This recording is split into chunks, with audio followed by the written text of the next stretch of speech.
Hey y'all, Ammo Wizard here. I just want to express my thoughts and opinions and my condolences for the people that lost their lives and their families that been affected by the tragedy of the shooting in Texas today. You know, it's sad that that's happened, but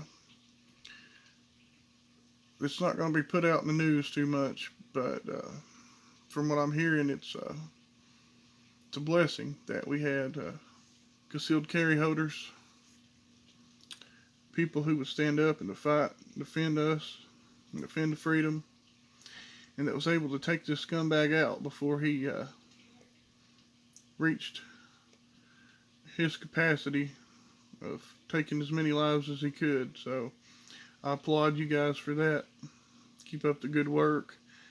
You know, your thoughts and you'll be in my prayers for your recovery and the situation of the outcome.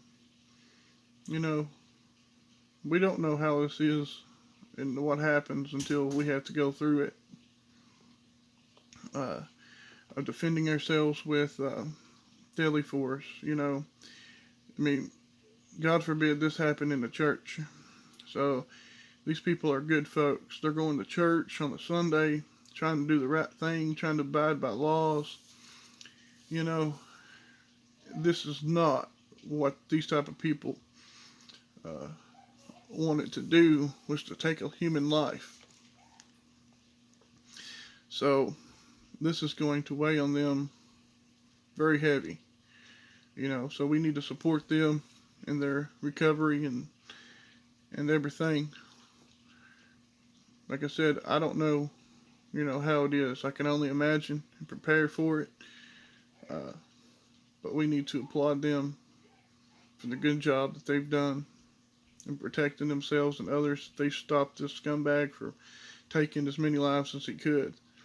Um, but the situation, uh, if more people were of situational aware of their surroundings, this wouldn't have happened so much. Um, it's starting to work. We're starting to narrow it down, but we need to narrow it down further. We need to be situational aware of what's going on around us at all times, so we can stop these scumbags from doing these horrible things. If we're situational aware of what's going on, it's possible more of us may be able to stop it before shots are even fired. You know, if shots are not fired at all, everybody wins 100%. And if good shots are fired, we still win, but some people still lose. So that's still not acceptable in my book. But, you know, we have the use of force, the level of force to use. We need to know that force and, what's appropriate amount of force to use, especially in a deadly force situation. But coming back to the situational awareness, guys, if people are situational aware, we can stop stuff before it happens. One of my examples was a personal situation that we had happen. Um, my buddy had came over to my house one night, and my girlfriend was there. You know, we had just started dating, and she wanted some cigarettes, so my buddy smoked, and I needed dip, so we went to a gas station at 3 in the morning for a tobacco run. She was like, I'm about to be out of cigarettes. I need a cigarette for in the morning. Can y'all go do it? We're like, yeah, of course. We ain't got nothing to do. We'll run and do that. So we get to the gas station where our buddy works, which is friends with both of us, and his door's locked. He is cleaning or using the bathroom or stocking or something, and they're like, whatever, we'll wait. I was upset, but it ain't nothing to act stupid over. So we were just sitting out there, and I think he decided to get out of the car to smoke, and I got out to talk with him or whatever. And I was in flip flops, t-shirt, and gym shorts. I can usually carry a knife at that time. 100%, maybe 99.9%, unless, I'm going into courthouses or police stations or something like that. I leave it in the car. But, 100% of the time I carried a knife. I don't like wearing that because I can't, wear my whole EDC. I like pockets to put my stuff in, and it's not me. But for some reason, I just grabbed my wallet and my phone and went with him, so I didn't even need any keys and everything. And we ended up at the gas station, like I said. We were sitting there waiting for him to open the door, and this car pulled up without a state plates. And I don't want to go there, but it is what it looks like pretty much. And so they got out, tried to go in. We're like, hey, they're closed. He's like, what do you mean they're closed? I was like, well, he's temporarily closed. He's doing something, so he's got the door locked. So we can't come in there and steal stuff or whatever, They're like, all right, whatever. They said blah, blah, blah, something, I was like, yeah, that's true, whatever. And they went back to their car. We were staying where we was, and he finally opened the door. When he did, I proceeded to the soda machine to get a pop because I was thirsty, and then jumped right into the line to check out, and they got done about the same time, and my buddy came out of the bathroom, I believe, and we all ended up about the same time at the cash register, at the line. So I was like, you guys can go ahead. And so, they proceeded in front of me because I let them, and, they was mouthing off to him, mouthing off bad and saying everything in the world. And he was just like, I'm the only one here. There's no manager. You can talk to him in the morning. You can call, make a report. He was doing everything he can to, tell them that information that they wanted, if they wanted to complain or whatever, that he couldn't do nothing about it. It's done. And they wasn't having it. They wasn't shutting up. They were being disrespectful, inappropriate. So finally I got mad. I was like, look, guys, it's time to leave. It's time to leave now. And it's time to go. And, I repeated that probably 5 dozen times, but they ended up leaving the store. But then the real stuff happened out in the parking lot. It was a bigger guy, about my size. And you got to keep in mind that my buddy came over to see me, and he was fully dressed, and he had a 1911 on his side. And but one of them was big as me, and the other one was a little bit smaller than him. And so we proceeded out the door. We parked on the right. They parked on the left as we was going out the door. And my buddy had proceeded to the right to go to his car. As the bigger guy proceeded to go to the left to go to his car, there was another car right in front of the door that was, when you're looking at it, would be on the right side of it. And he went, straight to the car. The little guy had went straight through the parking lot, was going around that car. I don't know if he was thinking that I was in a car that was at a gas pump or whatever, and he was going to confront me in the middle of the parking lot. But anyway, he was going around that car, looked like to his car, and when I went right, he turned around and went back towards the middle of the parking lot, and we met. He met me at the back of the park, at his car, my buddy's car, because I knew he was coming, so I was going to be prepared. And so I went to the back of my buddy's car and met him in the middle of the parking lot. And, he was mouthing off. But the situational awareness, as I want to point to you guys, is, being situation aware of your surroundings and what's going on. Not even in this case, but in this case, it saved my life. It was very useful. Especially, get training, guys. Get training. Get trained up on all this stuff, I've done it. I do it all kinds of ways. I get my training in, and it come in handy this day. This night. And so, whenever I came out there, I put my hand up, because that's number one. You want to keep them at a distance, so they can't sucker punch you. And by me doing that, I've avoided several fights that probably would lead into somebody swinging on me. But put your arm out, keep them at a distance. And I was doing that. But I noticed this guy was acting weird because he was jumping out sideways saying, hit me, hit me. He was pointing at his jaw, trying to distract me while one of his hands, his right hand, I believe, was trying to reach for something. And I noticed that right away, and I wasn't letting him say, hit me in the jaw, because that's not what I wanted to, even though he probably needed it. But yeah, he was doing that and trying to distract me. But I didn't know what he had. At that time, I didn't know if he had a knife or gun or brass knuckles or whatever he was trying to hit me with, attack me with. But anyway, in about that time, a couple minutes of screaming at each other, I was screaming, stay the fuck back, get the fuck out of here. And I was letting it known that I was not going to be the aggressor. I was trying to be somebody that was trying to defend themselves. And I was screaming it real loud so that way everybody around me can hear that if I had to defend myself. That's number one, too. After you keep them at a distance, you want them to know that, hey, this guy was not trying to fight. This guy was not picking a fight. This guy was trying to defend himself, but he was standing his ground. I backed up a few times, and finally I said, I'm not backing up anymore. And this guy kept on doing that. And finally this woman came out of the store, went in and came out and was like, got her stuff. She's like, you want me to call the cops? I was like, yeah, go ahead. And so, she called the cops. A couple more minutes went past, and I had enough of this little punk, for real. And so I jumped at him. When I jumped at him, like I was going to hit him, he came out with that. He came out with that gun. And thankfully, he didn't have any training. If that would have been me, if I had had that little 25 automatic, yeah, it was a 25 automatic stainless pistol that he had in his back pocket. So he had got a grip on it, was getting ready to use it. And if that had been me, I'd have pulled that out and shot from the hip. And I probably wouldn't have seen it. Nobody else would have until he heard it. And, the situation may have been over.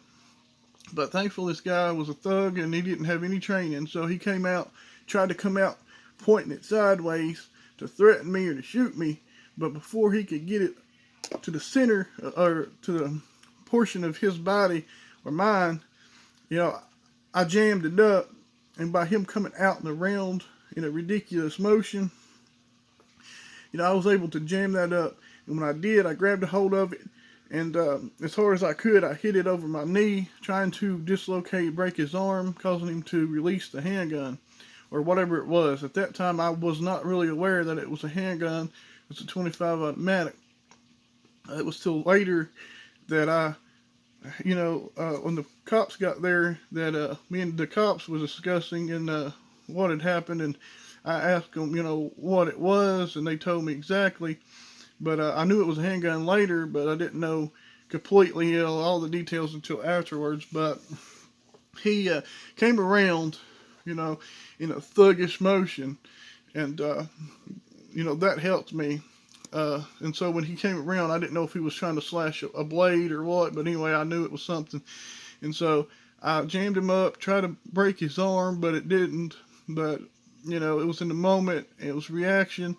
He dropped the gun. And then I elbowed him. I gave him a quick elbow to the face, and that he's a little guy, so I hit him as hard as I possibly could. And when I did, he didn't knock out. I guess I didn't knock him out, but he sure dropped, and he was trying to get back up. And at that time, the cops was arriving, and so I kicked the gun as far as I could away, and I told my buddy, I was like, look, in the meantime, after I touched him and he seen us swinging, he came around and had his hand on his gun, but he didn't know that a gun was in play at that time, until afterwards. And he was like, oh my God. I was like, yeah. And, we try to prepare for this, but, we really wasn't prepared. We learned from it. So that's a plus, but you need to be situational aware like that. But when the cops were coming, I tried to do the right thing. I didn't want to get shot. I didn't want to get tased. I didn't want to do any of this bullshit that everybody complains about the cops doing, because they're not trained. They don't use any common sense. So as soon as that happened, I didn't want any gunfire between him and me and the car or anything. So I tried to kick that gun as far away from him as I could. After I realized, it was a gun, I didn't know really what type or not. My my fight motions were kicking in, my adrenaline, and I just reacted on my training. I kicked the gun away. If I had a gun, I probably would have drew it on him, but I didn't have one at that time. My buddy didn't even know there was a gun involved. He would have probably done it. But anyway, when the cops got there, when they was pulling in, I kicked it away. I put my hands up. I told him, I was like, look, take your gun out, throw it in the seat, and lock your doors, put your hands up, step away from the car, come back here with me. Cops are right there. It's about to go down. And, they checked us all out. They said, thank you for keeping them here. I had a conversation afterwards, and I'm like, oh my God, really? And so, he went to jail for several charges, brandishing a firearm, threat with a deadly weapon, concealed carry of a deadly weapon, because at that time we didn't have constitutional carry. He probably didn't have a permit. He probably had a record. And the bigger guy was trying to get him to get in the car because he didn't want a scene, because he had a record too. He had a warrant, so he went to jail also. But that all types of training comes in play here. Your hand-to-hand skills, your situational awareness, your verbal judo, as they call it. I like to call it verbal jiu-jitsu, because I like jiu-jitsu myself. De-escalating situations, situational awareness, your firearms training, your hand-to-hand combat skills. We need to train on all this, because you don't know when it's going to happen. You don't know when you're going to have to defend yourself, or with what. And it's very crucial that you do that if you value your life and everybody around you's life, which I do. So the situational awareness really helped me out that day, and so did my training by, keeping him back, trying to stand my ground but not escalate the situation. I wasn't saying anything more rude than I needed to, or in aggressive manner, except stay the fuck back. And that purpose was putting my hands out and up to keep him back, as well as to show that I was in a defensive manner, and I wasn't the aggressor in this case, and to get everybody's attention that's not situational aware of what's going on, to be aware of it and to be my witness in case something went down. That was the purpose of all of that. And so that all kicked in whenever I was faced with this situation, and I'm thankful. The other part, situational awareness. I was at Walmart this weekend. Yeah, I know, the grateful Walmart. After the first of the year, I'm not going to be back in there, but that's for a different video. But I was there. We've got out of the car.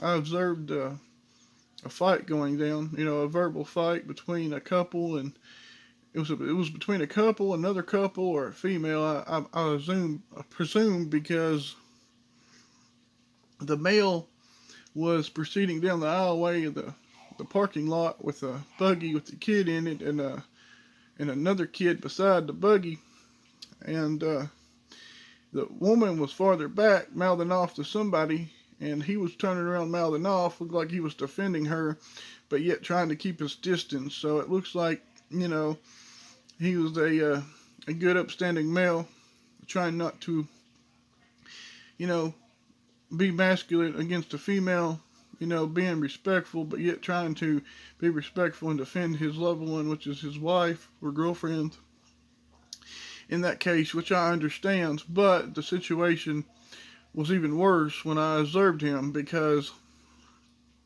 not only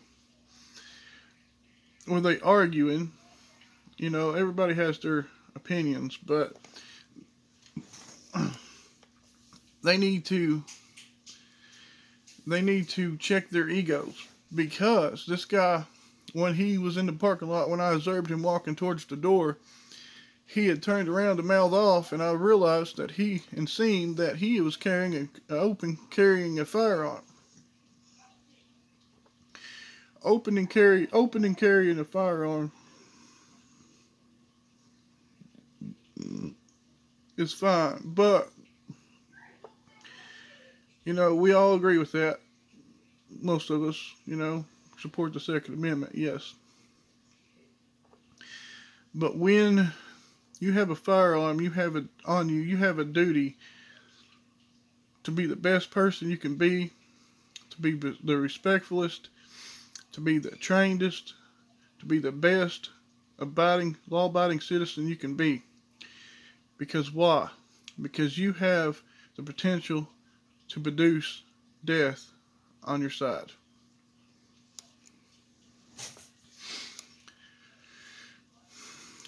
Because you have that weapon. And if you get in an argument with somebody, I don't care if it's a 96-year-old woman, if you get in an argument with them and it becomes a physical fight, and it's because you have a weapon, now it becomes a gunfight. Yes, even if they don't have a weapon, a firearm, it becomes a gunfight because you have that weapon in the fight, you produce that weapon in a fight, and now with the drop of a hat, with a snap of a finger, you could be fighting for your life, actually fighting for your lives because you have a weapon, and now you've open carried it so everybody can see it, and now everybody can lie and say that you tried to pull that firearm, you tried to use that firearm, you did draw that firearm, all kinds of lies, because they know you have it, and because you produced it. And now, when you're in that fight, you brought a firearm to that fight, and now it becomes a gunfight. Same with a knife. You introduce a knife to a fight, it becomes a knife fight. Now you're both fighting for your life, because if you introduced it, he has the right to defend himself with deadly force. And if you feel justified to use that knife, then you have the use of force to defend yourself with deadly force. And so now it becomes a knife fight, whether there's one or two knives. Same way with the gun. It's more important because you could actually be in a fight, it could fall out, and now you're fighting for your life. Because they're fighting to get that gun so they can feel in control, so they can take the upper hand of the situation or kill you. And you're fighting for your life to retain that firearm, to use it, or to retain it for both of your safety. And so now it's an equal fight for your life. So I suggest y'all pay attention to what you're doing. And if you're armed, you be responsible and use it wisely. And avoid confrontation. Leave your egos at home. Leave your egos in the car or wherever you need to leave it. Because one mistake with a firearm or a knife can leave you fighting for your life in a knife or gunfight when there was only one that had it. Emma Wizard out.